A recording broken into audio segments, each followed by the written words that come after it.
আমি সকাল সকাল পৌঁছে গিয়েছিলাম এনজিপি স্টেশন। তো এবারে আমার গন্তব্য হচ্ছে এই এনজিপি স্টেশন থেকে শেয়ার গাড়িতে দার্জিলিং পৌঁছানো। তো এনজিপি স্টেশন থেকে বেরিয়ে এখানে দাঁড়ালাম। এখান থেকেই প্রচুর গাড়ি রয়েছে, ডাকছে। নেপাল শুনতেই পাচ্ছেন আপনারা, নেপাল, গ্যাংটক, কালিম্পং, দার্জিলিং। তো যেমন দেখতে পাচ্ছেন আমি এসে দাঁড়িয়ে আছি এখন এনজিপি স্টেশনের বাইরে। একটু 2 মিনিট 3 মিনিট নিজেকে টাইম দেবেন। এখানে প্রচুর লোক আসছে, ডাকবে আপনাকে। তো এখান থেকে 300 টাকা ভাড়া নেয়, আর শিলিগুড়ি থেকে 250 টাকা। তো প্রচুর লোক আসবে, আপনাকে একটু ওয়েট করতে হবে, দেখতে হবে, সেই অনুযায়ী আপনাকে রওনা দিতে হবে। তো তাছাড়া নইলে কী হয়, অনেকে দালাল আছে যারা আসে, আপনাকে একটা গাড়ি দেখিয়ে দেয়, আপনার থেকে টাকা নিয়ে নেয়, আপনাকে ছেড়ে দেয়, তাকেও আপনি পাবেন না, আর সেই গাড়িতেও যেতে পারবেন না। তো তার জন্য একটু অপেক্ষা করুন, দেখবেন নিশ্চয়ই গাড়ি পেয়ে যাবেন। একটু অপেক্ষা করার পর দূরে তাকিয়ে দেখলাম একটা টাটা সুমো দাঁড়িয়ে রয়েছে এবং তাতে একটা বোর্ড দেওয়া রয়েছে দার্জিলিংয়ের। তাই আমি দেরি না করে এগিয়ে গেলাম গাড়ির কাছে কথা বলতে। তো এই দেখতে পাচ্ছেন এনজিপি স্টেশন, আর এখানে সামনেই আমি কথা বললাম। এই সুমোটায় আমরা যাচ্ছি দার্জিলিং। মোটামুটি 4 জন হয়েছে, আর ভাড়া বলছে 350 টাকা। নর্মালি তো 300 টাকা থাকে।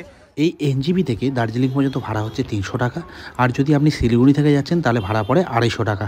কিন্তু আমাদের এখানে 350 টাকা ডিমান্ড করছে, কিন্তু কেন সেটাই জানাবো চলুন। এখানে 350 টাকা বলছে, আর গাড়িও নেই দেখছি, সব গ্যাংটকের জন্য বেশি বলছে, নেপাল, তাছাড়া কালিম্পং।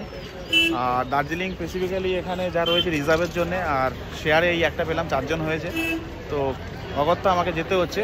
মেনলি 300 টাকা নেয় যতদূর আমি জানি, তো 350 টাকা এখন বলছে। 6টাও বাজেনি, তো গাড়িও কম, রিজার্ভের গাড়ি রয়েছে দার্জিলিংয়ের জন্য। 4 জন হই, আর শিলিগুড়ি যাওয়ারও ইচ্ছা করছে না এখন, ফের আবার টোটো করে যাও, তার থেকে এখান থেকেই আই থিঙ্ক যাওয়াটা বেটার হবে। তো 50 টাকা এক্সট্রা লাগে। এই হচ্ছে দার্জিলিং পর্যন্ত আমাদের বাহন, এতে করেই আমরা যাচ্ছি। আপনাকেও 350 টাকা দিয়ে যেতে হবে বা আপনাকে 350 টাকা ডিমান্ড করবে এরকম কোনো ব্যাপার না।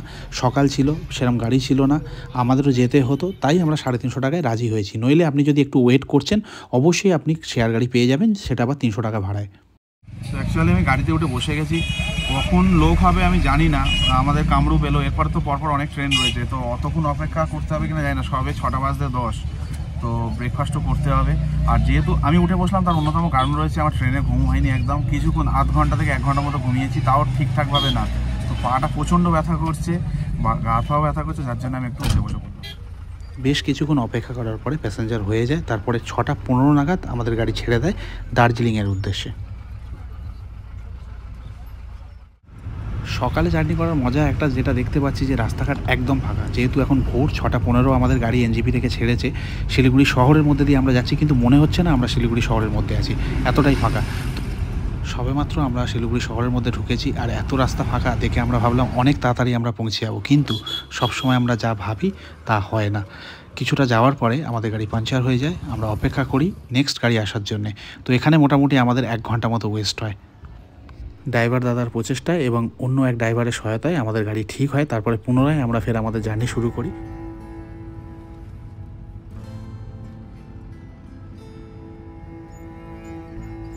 আস্তে আস্তে আমরা শহরকে পিছনে ফেলে সবুজের মধ্যে প্রবেশ করি।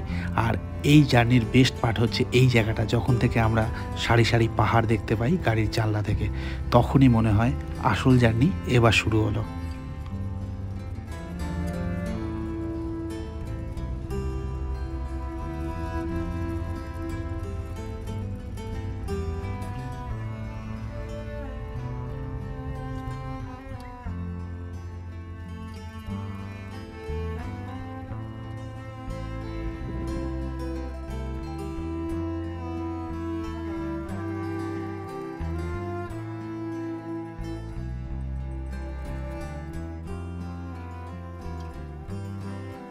তো আমরা এরকম একটা জায়গায় এসে দাঁড়িয়েছি, এখানে আমরা ব্রেকফাস্ট করবো। ব্রেকফাস্ট তো করাই হয়নি, ভোরবেলা নেমেছি, এখান থেকে মোমো খাই, আর 1 ঘন্টা দূরে আছি দার্জিলিং থেকে।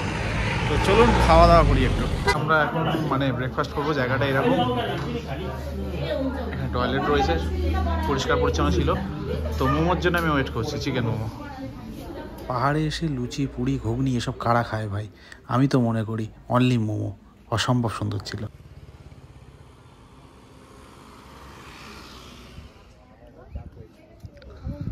খাওয়া দাওয়া আমি কমপ্লিট করলাম। খাওয়া দাওয়া বলতে 1 প্লেট চিকেন মোমো নিয়েছিলাম, আর 100 টাকা 1 প্লেট দাম নিয়েছে। আর এই যে জায়গাটায় খাওয়া দাওয়া করলাম, এটার নাম হচ্ছে 8 মাইল। এখান থেকে দার্জিলিংয়ের ডিস্টেন্স হচ্ছে 1 ঘন্টা। তো এই জায়গাটায় আমাদের স্টপেজ ছিল ব্রেকের জন্য, ব্রেকফাস্টের জন্য। তো এখান থেকেই খাওয়া দাওয়া করলাম। মোটামুটি আমাদের তো হয়ে গেছে কয়েকজনের, বাকি কিছুজন রয়েছে, তাদের হয়ে গেলে আমরা বেরিয়ে পড়বো ফের। তো খাওয়া দাওয়া করার পরে আবার আমরা গাড়িতে বেশ ভালোই যাচ্ছিলাম, কিন্তু কিছুটা যাওয়ার পরে বিখ্যাত দার্জিলিং জ্যাম। আমাদের সবারই মন খারাপ, গাড়িতে বসে আছি, কষ্ট হচ্ছে এতটা জার্নির পরে, কিন্তু হঠাৎ করে তখন আমরা দেখি বা আমাদের চোখে পড়ে সেই দৃশ্যটা, যেটা দেখার জন্যে আমরা দার্জিলিংয়ে আসি।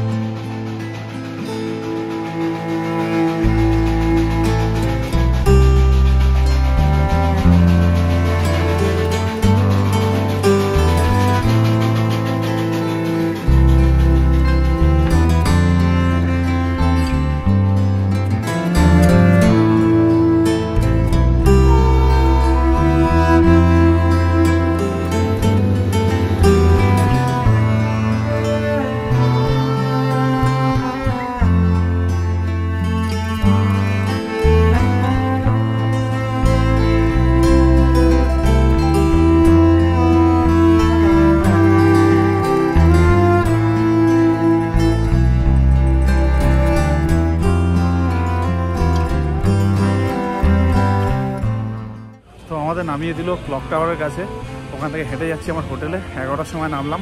গাড়ি খারাপ থেকে শুরু করে জ্যাম সব কিছু মিলিয়ে এতটাই টাইম লাগলো। নর্মালি আপনারা জানেন কতটা টাইম লাগে, বাট জ্যাম থাকলে এতটাই লাগবে।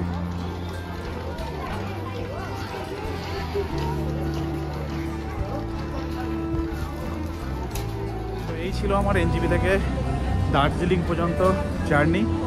আর একটা কথা বলে দিই, এখানে মনে হচ্ছে না যে আমি দার্জিলিংয়ে আছি, গরম ভালোই রয়েছে। তো যাই হোক, ওয়েদার হয়তো চেঞ্জ হবে বা আরও কুল হবে।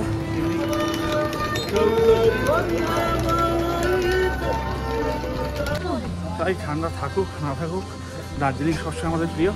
তাই বাকি ব্লগগুলো আসবে খুব শীঘ্রই। এই ব্লগটা আমি এখানে শেষ করছি।